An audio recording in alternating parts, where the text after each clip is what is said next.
Hello everyone and welcome to the show.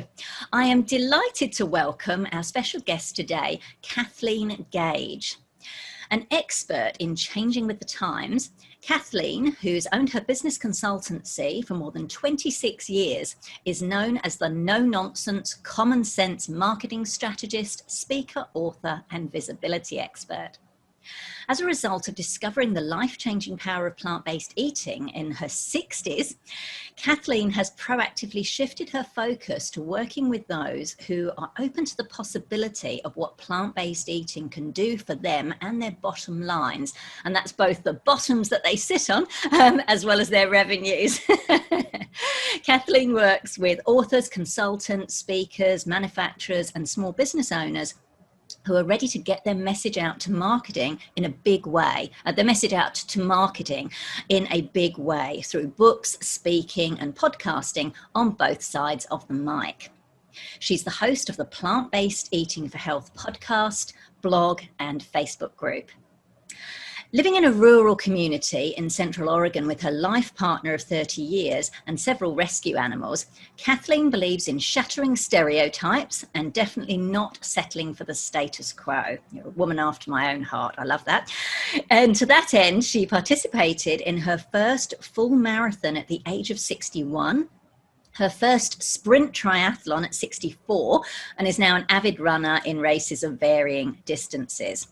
She also enjoys working in her many gardens and playing a fierce game of cards. And I'm going to ask you about that. I want to know which game it is. But welcome to the show, Kathleen. It's great to have you here. It is great to be here, Katrina. Thank you so much. No, I mean, that's what a wonderful journey you have, which I'd love to dive into. The fact that you got into plant-based eating, I guess one would call later in life, although I guess that's even a perspective because, some people live to 100, you're only part way there. But tell us, first of all, we know what you've been doing for the past 26 years. You've been running your own business, marketing consultancy, getting yourself out there, helping to get others get their message out there. But I'd love to know, what were you doing before that? And in a bit of a nutshell, tell us a bit about your life growing up and any experiences that have helped shape who you became as an adult. Wow, that's a loaded question. And right before I actually got into starting my own business, I was working for a corporation, GTE Health Systems. I was in the marketing communications department. I was in charge of the trade show division. And what I found was after 3.5 years of being with the company, I really couldn't be as creative as I wanted to be, as is often the experience when one works in a corporate environment. Prior to that, I was in broadcast media and I've done a lot of sales jobs in my career.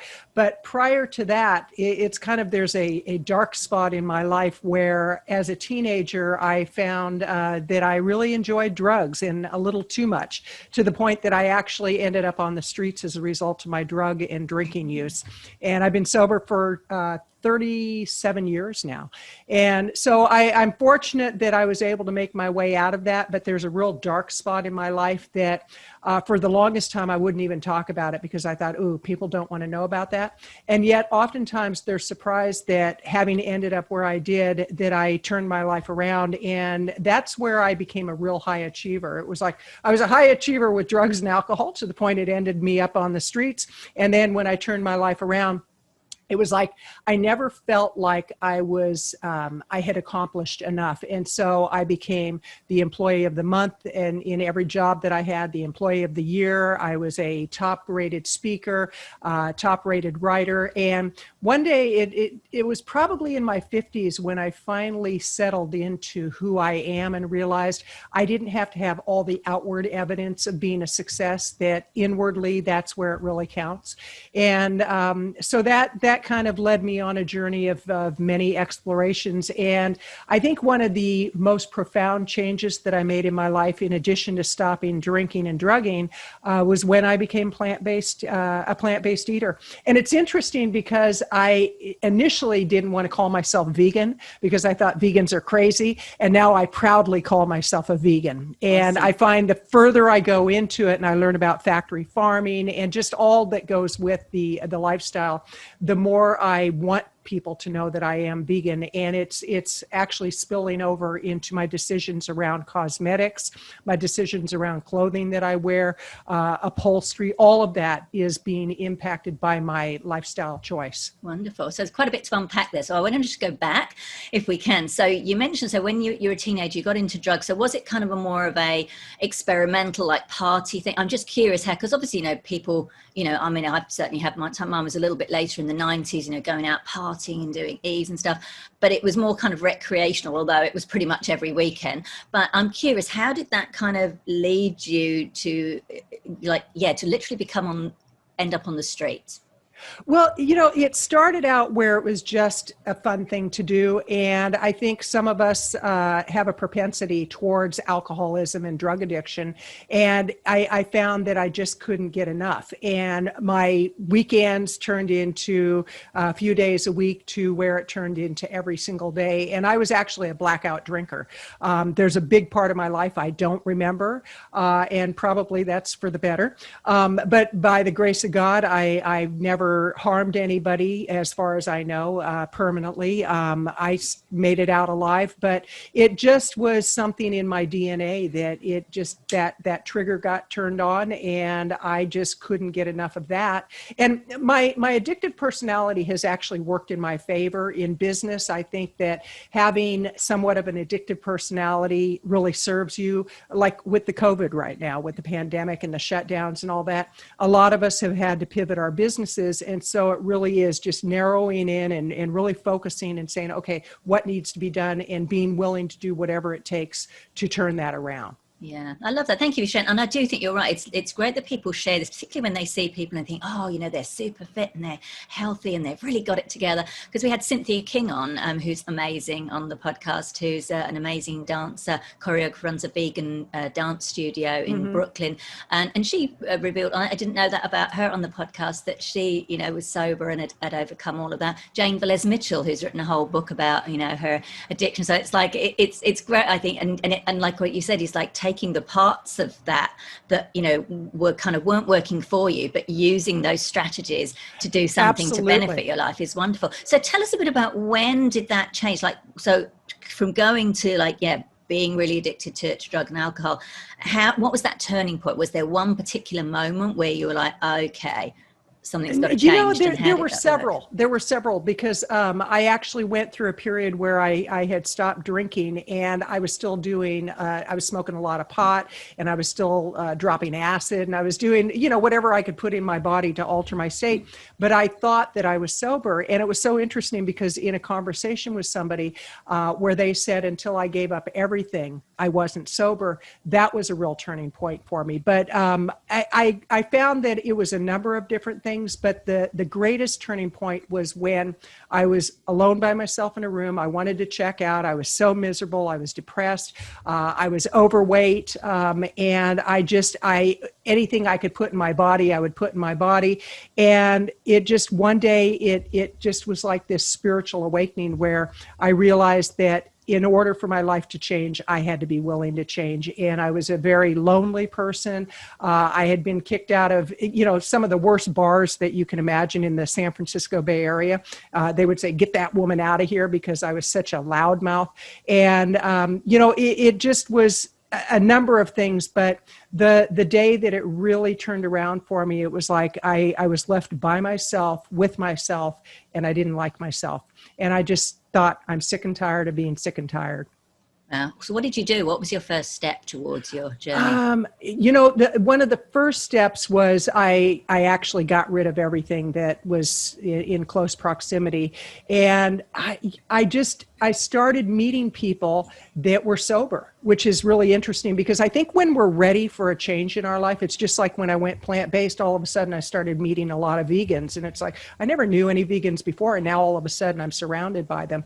And it was the same with the stopping the drinking and the drugging. I had to, first of all, be willing to make the change. And they say in recovery, they say you just have to change one thing in your life, and that's everything. But you have to change your playmates, you have to change your playground, you have to change your play toys. Whatever it is that you had in your life, you probably have to let it go. And that's really difficult because we're familiar with a certain way of life, and then to have to give that up if we want a better quality of life. I love that. And my wife Tracy's going to love this, because she just this weekend she taught her annual 2-day live training to other clinical hypnotherapists on how to work with clients to overcome drug and alcohol. That's one of her special, and that's the one thing that she was saying. And some of the other therapists are quite shocked, because they're saying, look, sometimes your client will have to move. Obviously, if they have the means to do so, they may have to change their change their whole life. And it's not a case of, well, you can have a little bit here, or like she has some people, like even some clients come to her and say, well, I'd just like to get my use down to a manageable level, like once a week or something. And she's like, no, it's not going to happen if you're going to. So I appreciate you sharing that. And it's quite a courageous thing to do, is to just literally, completely change your life. So thank you for sharing that. Yeah. And I would say the world is a safer place because I don't use, quite seriously, because I was, like I said, I was a blackout drinker. I was very violent. I was very angry. And a lot of that had to do with some things that happened to me as a child. And I had some experiences that a lot of people have.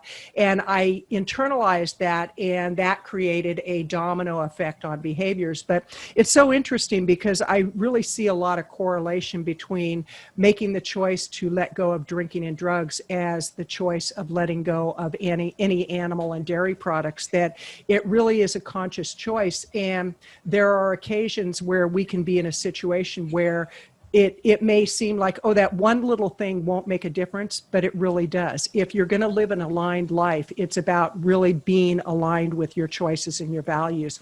And I know for me, I've had people say, well, after all these years, don't you think you could have one drink? And it's like, well, I really don't want to find out. I don't need to find out. The quality of life that I have today, like going through the pandemic, for example, I have tools today that get me through the periods where things are very uncertain for a lot of people. And if I was drinking and drugging right now, one, I wouldn't have the quality of life I have. A lot of people say, oh, if I continue drinking, I die. I don't think everybody can be that fortunate, where seriously, it's like death would be a nice option compared to the hell that we live in when we're drinking and drugging. It's interesting what you said about, you said you were a loudmouth, and it's interesting that now you became a speaker and encourage other people to speak. It's almost like that needed to come out, and it's now come out in a healthy way. I never thought of it that way. Yeah, that's great. I love that. Now you've been with your life partner for more than my wife. Well, your wife, yeah. yes, for more than 30 years. How did you meet, and how did you know she was the one? Oh, it's so interesting because I was sworn to singlehood. I didn't ever want to be in a relationship again. And I met her in an AA meeting, which is so interesting. Oh, okay. I lived in a small resort town in California, Guerneville, which is a gay resort town.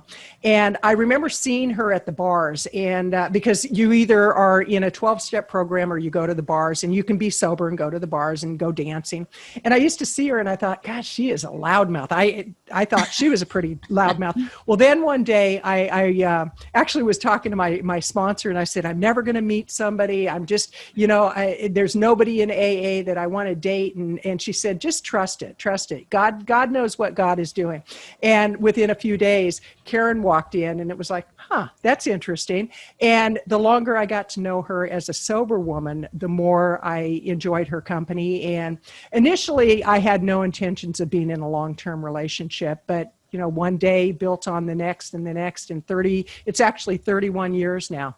Congratulations. Thank you. Love that. Thank you. So, I know sometimes people go, oh, what's the recipe to success? And obviously there's no one thing, but that's a long time to be in a relationship. Again, my wife and I, Tracy, we've been probably, I think we're around 27 or so years now. That's amazing. Congratulations. Thank you. But it's like we're very different people. Some things are the same. I think the core of us are the same, but you change. You change over 5 years, 10 years, you're not the same people. So what have been some of maybe any challenges, or how have you managed to make it work for this long? You know, that is such a great question, Katrina. I would say the one thing that I had to learn to do was give her the spotlight every so often, because as a speaker and as a writer, I was always in the forefront. And initially, she had come into the business with me, and she was doing a lot of the behind the scenes work. And when people would say, oh, what a great job you're doing building your business. And I would take all the credit because I was very self-centered. And it was like, oh, look what I'm doing. And I had to realize that without her, the business wouldn't be where it is. And even though she's not been in the business for a few years, I still have to give full credit where credit is due. And so I think one of the things I've learned to do is step back and not always take the credit for everything. And I would say also learning how to compromise. I think that a long-term relationship is about compromise. When they say you can have it all, not necessarily. Sometimes I have to take out the trash, and it makes her happy when I do that. But, my father, it was really interesting because when I first came out to my parents, they were pretty upset about it, and I was drinking a lot at the time. And then as I got sober and my parents met Karen, they really liked her, and eventually they learned to just love her. They adored her. And my dad, on his deathbed, he said, I want you to know how proud I am of you, and I know that you're with the right person.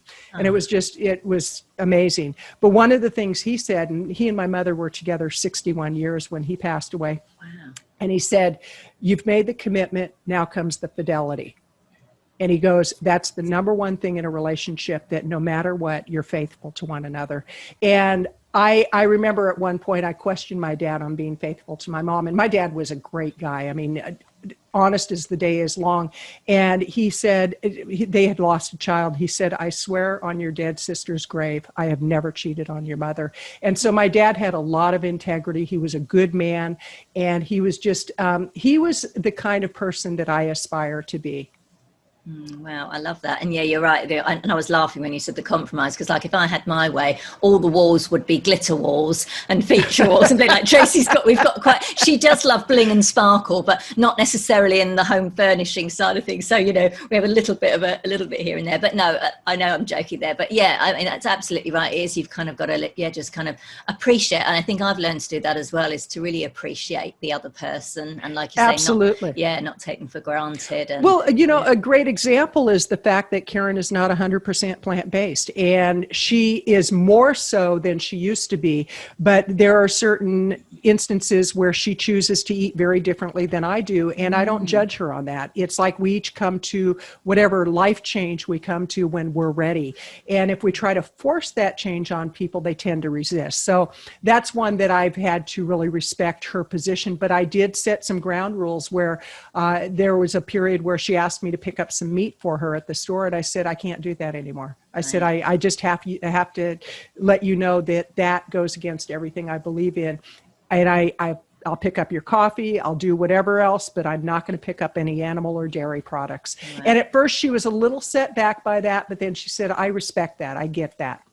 Interesting. When I first went vegan, and this was 24 years ago, I did the shopping in our house. I remember coming back, and I'd been on an animal rights demo, and I came, so we're already vegetarian, and I came and I said, right, I said, I'm now vegan. I said, I do the job. I said, if you want any dairy, if you want any cheese, you'll have to buy it yourself. And she was like, what? She had a house in France at the time. She loved it. She was like, so of course I would go and try and find vegan cheeses, and back then there was very little, and they were horrible, and I'd kind of bring them back. And eventually she did come around kind of fairly quickly. She actually got food poisoning on a plane ride to France because she ate some fish on the plane, and I was so awful. Like what yes. You said about, I don't know, I just looked at her, I said, well, that's what happens when you eat animals. I was so unsympathetic. Like when I'm looking at you being really nice and non-judgmental, I was just like, well, but it kind of went in, and she did pretty much like went vegan after that. That's but yeah, funny, I hear what you're saying. It wasn't very, and I'm nice because I'm on camera right now. I know, it was back in the day. It was, I was in my mid-20s, I think. I was just like, oh, well, that's it. But yeah, right. No, I love that. Thank you for sharing that. This is wonderful. Now, and we'll talk about shortly about your journey into plant-based, but I'm just curious, you live in a rural community in Central Oregon. Now, rural communities, not traditionally associated with being either LGBTIQ friendly or vegan friendly. So I'm just curious, how is it for you? It's actually really good. We lived in Utah, which people in the States, they know that Utah is a very religious state. Yeah, the Mormon And camps. we actually did quite well there. That's when I worked for the corporation. And I think a lot of times it's what we project that we get in return. I do know that there are situations where, there's just like idiots out there. But for the most part, I think that if we're projecting our own self-love and we feel good about who we are, we tend to attract those kind of people in our life. There are always the exceptions. I mean, I definitely want to acknowledge that. But with where we live, we were one of the first couples when they legalized marriage in the United States. We actually were one of the first couples to get legally married. Well, what's interesting is the newspaper did a front page story on it, and it was Karen and I who were on the front page. And it was so interesting because neighbors that we never even knew who we were came by, brought flowers, they brought baskets of fruit, and it was like, we just wanted to congratulate you for getting married. It's like, oh my gosh. Wow. So even though it's a farming community and some would call a redneck community, it's a very open and embracing community. And as far as the vegan, really not much problem with that at all. As a matter of fact, Eugene has a lot of vegan choices and Portland has a lot of vegan choices. Oh, right. Yeah, no. When you said Eugene, I was thinking, who's Eugene? She said it was Eugene, Oregon. Yeah, Portland is very, very vegan friendly. Wonderful, wonderful. I love that. Now, we had Victoria Moran on the show recently, who's obviously an amazing, inspiring vegan pioneer, and she said that when women get to a certain age, particularly around 50, they really kind of come in. We really kind of come into our power, and I know I kind of felt that. I'm 54 now. You became vegan, and it's like eating a plant-based diet when you're in your 60s. So yes. How did that come about? Like, what happened? Well, what's so interesting is I had been working in the pet industry for years, and I would speak at conferences. And I remember the first pet conference I went to, and this was many, many years ago. I thought that they wouldn't be serving any kind of animal-based products. And this was long before I knew anything about being vegan or plant-based. And I was rather shocked when they brought steaks out, they brought chicken out, they brought fish out. And I'm like, that feels like a disconnect. Well, what really led me to a plant-based lifestyle, and again, before I called myself a vegan, was I was getting inflammation. And I was 64 years old, so it's been a little over 2 years that I've been vegan. And I was getting inflammation, and I did a lot of research. And from everything I read Eat to Live, I read the China study, I read How Not to Die. And I was reading a lot of information on how to get rid of the inflammation, and it seemed like a plant-based diet would do it. So I thought, I'll give it 7 days and see what happens. Within 2 days, the inflammation was gone, the pain was gone, and I thought, this is interesting. And then the first week, I dropped about 5 or 6 pounds. Over a period of time, so I gave it another 7 days and then another, and then one day it clicked. I was actually in the grocery store, and one day it clicked that I had been so out of alignment of working within the pet industry. We do animal rescue. We have several animals. We have horses, chickens, dogs, a cat that are all rescues. And one day it hit me that here I'm rescuing animals, I'm talking about my love of animals, and I'm eating them. That doesn't fit. And that was about 6 months into being plant-based. And that's when I really understood that I'm more of a vegan than just a plant-based eater. Oh, I love that. And I think that just goes to show, it can happen at any time in our lives. I mean, I mentioned, I've been vegan 24 years. People go, that's such a long time. But before that, I'd been vegetarian, and I'd been kind of taken in by the whole dairy industry. And I was one of those, the animal doesn't die. I was wearing leather. You know what I mean? It kind of, even though I'd been involved in animal rights activism, somehow that, it passed me by. So it just goes to show that, you know what I mean? It's even when things can kind of be around us, it's just that consciousness, isn't it? That sometimes it can just take a while for you to go, It really is. And recently there was something on LinkedIn. There's a woman that I love following her memes and her quotes. And she said, when will people quit confusing veganism for plant-based eating? I wish they would just stop. And I posted and I said, for the longest time, I didn't realize that the two were different. And you can be plant-based and not be vegan, Yeah. and you can be vegan and not be plant-based. And so I call myself a plant-based vegan because I do lean towards a plant-based diet.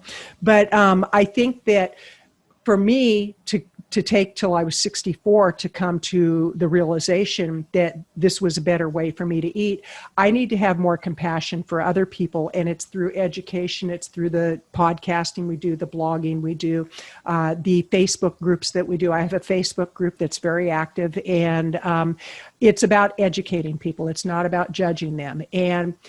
But once people know, if they choose not to do it, that's a whole different conversation. Yeah, it's an interesting one. I like what you said about that, because I try and remind myself, because I think the longer you've been vegan, the longer you've been doing something, it's easy to forget how you were beforehand. So it's always a good reminder for me to do that. But I know what you mean. It can be frustrating, when people know and then they still kind of do it. But Absolutely. I think we've still got to try and be, and it's hard, I find it really difficult. I'm like, how, if you've got all this information around you, how can you, how can you not know? Yeah, exactly.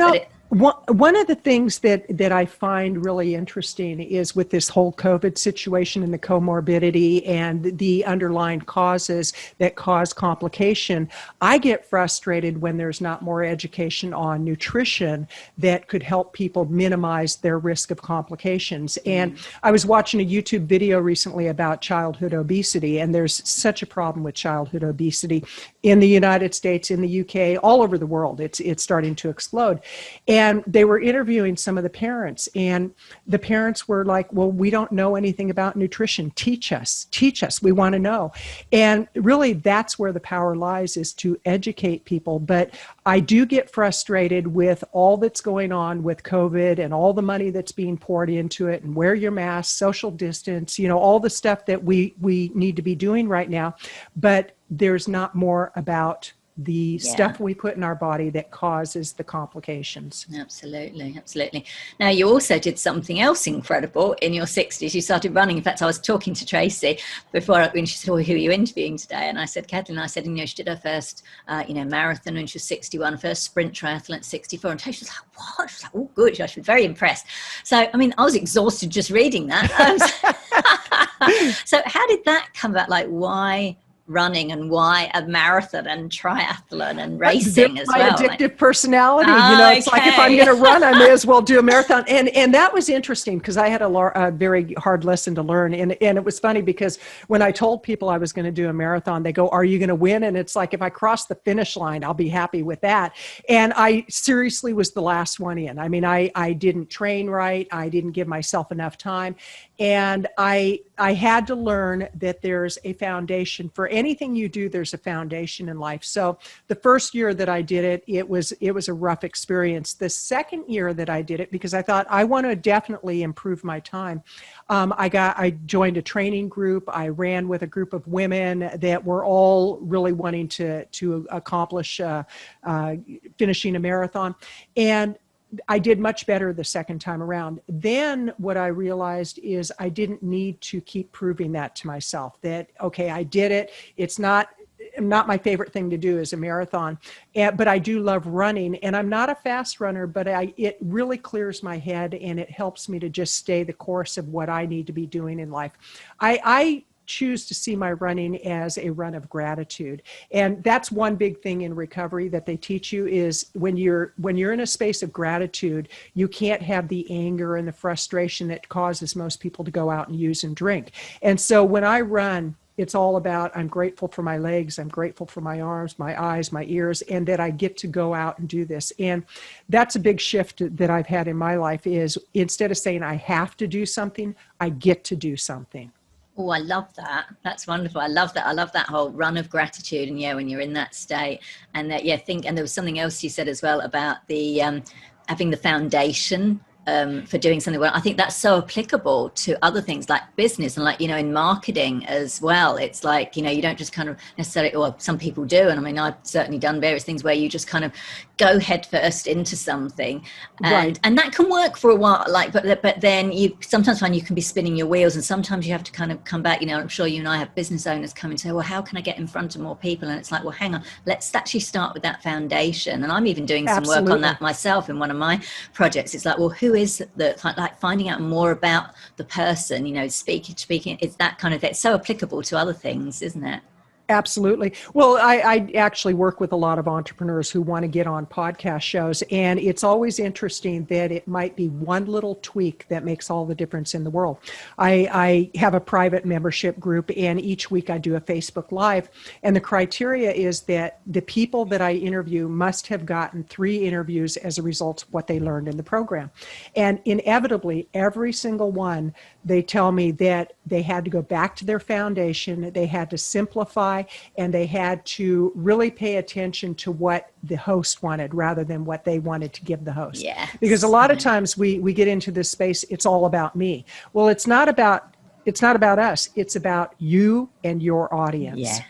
Yeah, absolutely. Absolutely. I love that. This is such good timing that we're doing this interview, because so much is resonating with me. And also I like to, just reiterate, I like what you said about, I don't have to do something, I get to do something. That's a really nice little affirmation. I might write that one out and look at that. So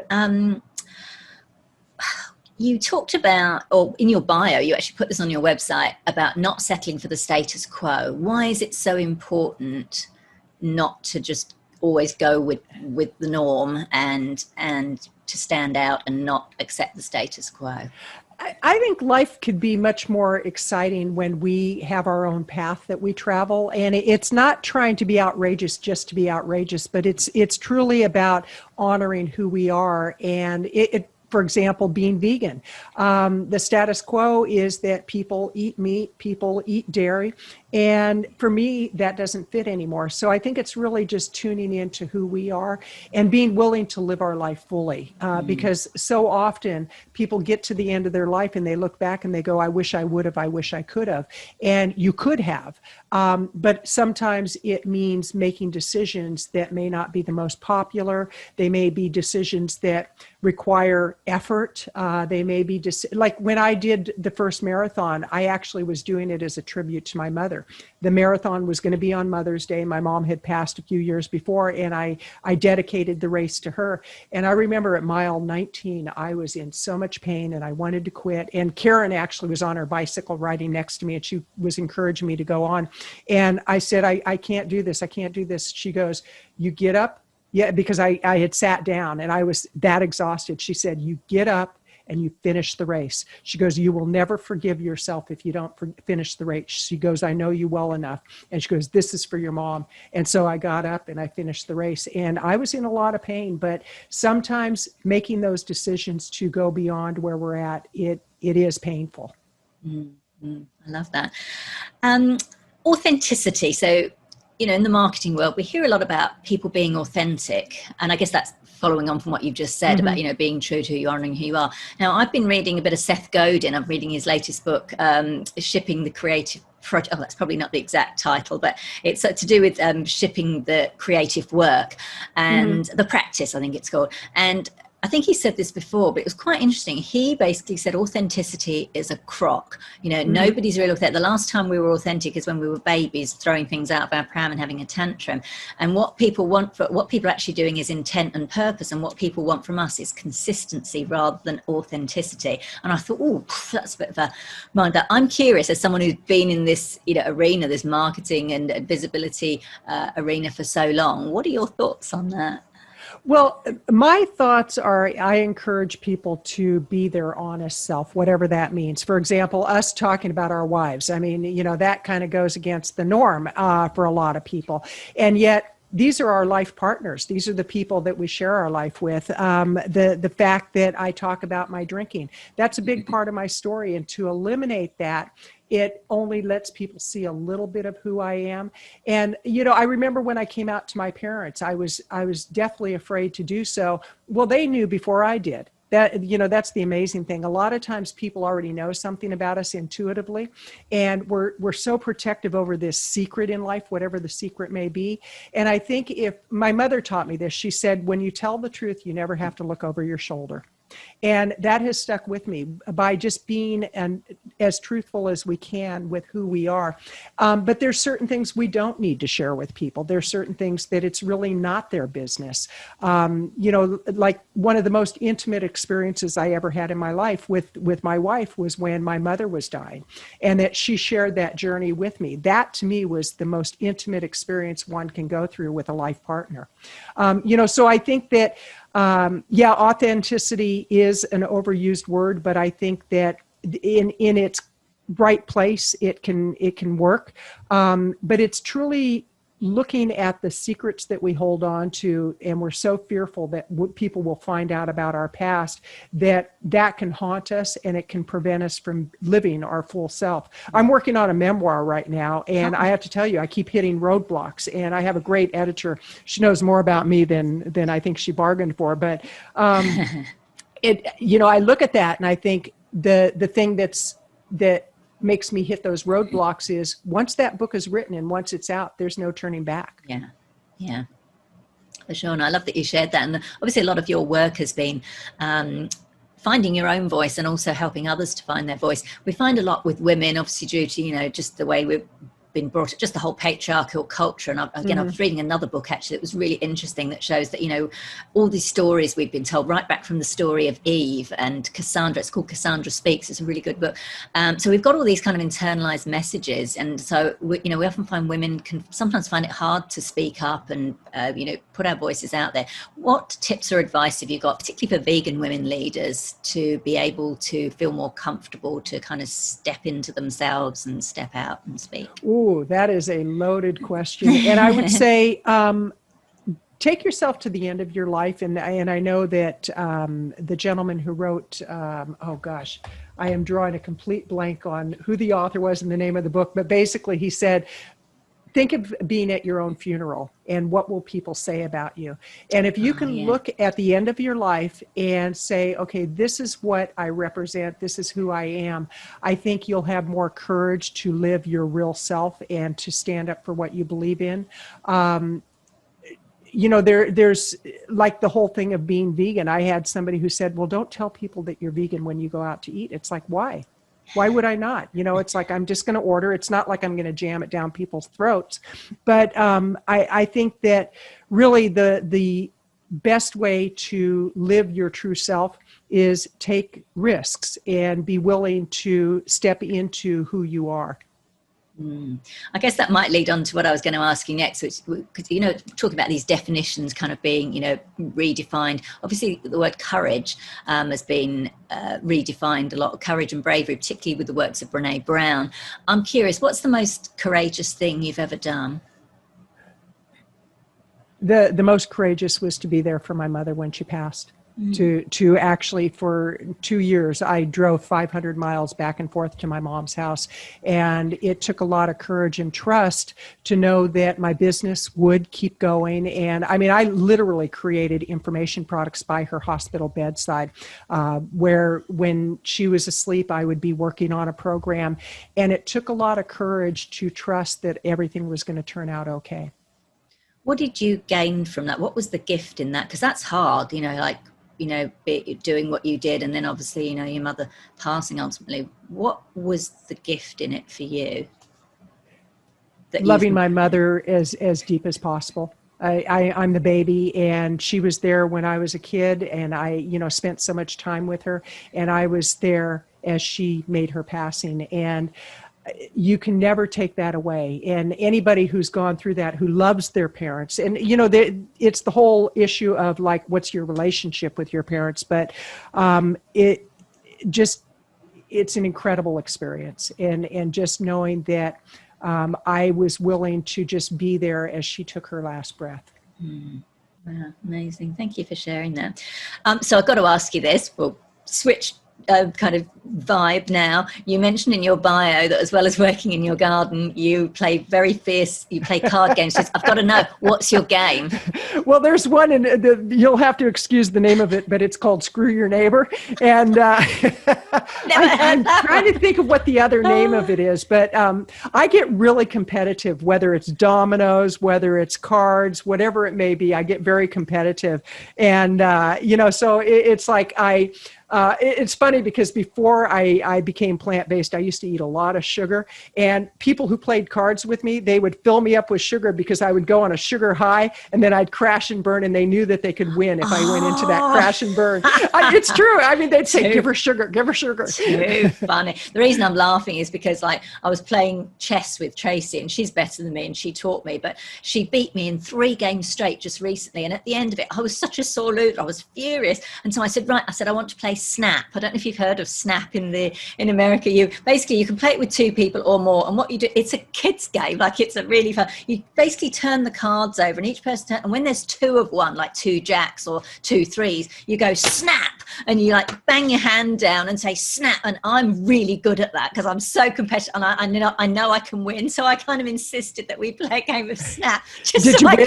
We couldn't find the bloody cards. I was hunting for them everywhere. I said, where are they? And they weren't here. So I had this all, but eventually I was a good sport and I congratulated. But I'm like you, I'm really quite competitive. I'm like, oh my gosh, I've lost, and not only just lost 1 game of chess. So yeah, I just laughed when I saw that you played because I'm quite fierce when I play Snap.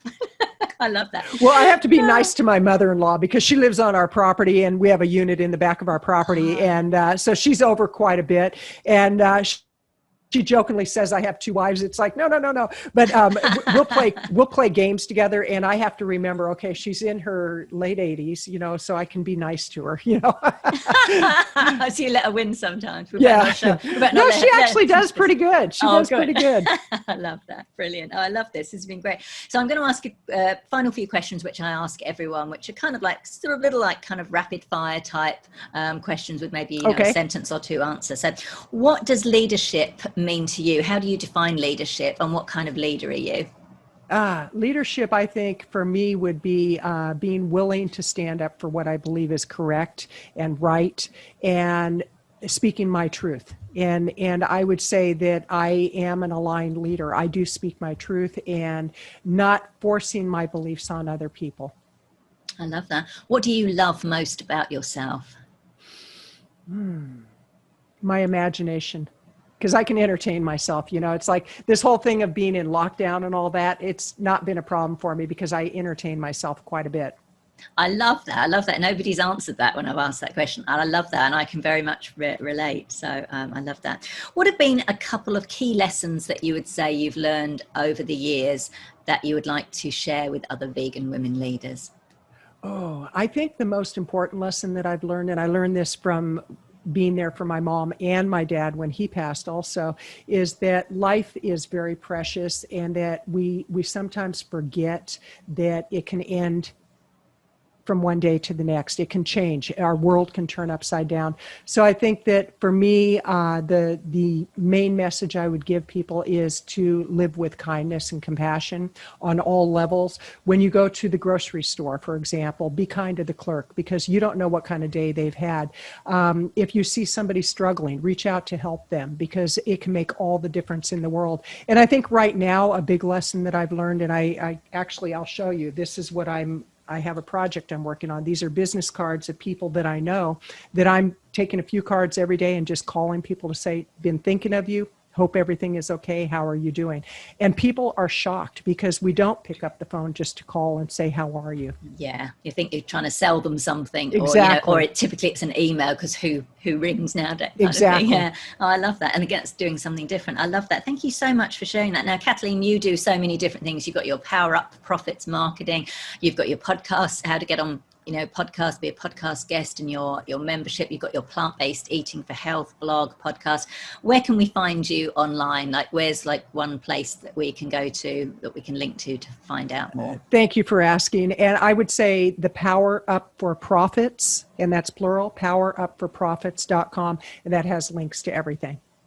Wonderful. We'll certainly put links to all of those on the show notes page. It's been so lovely speaking with you. I know we haven't known each other very long. I've been on your show and we've got to know one another through the Vegan Women's Leadership Network. And I've really been enjoying your posts on social media. And I've really loved this conversation. So thank you so much for joining me. And thank you, Katrina.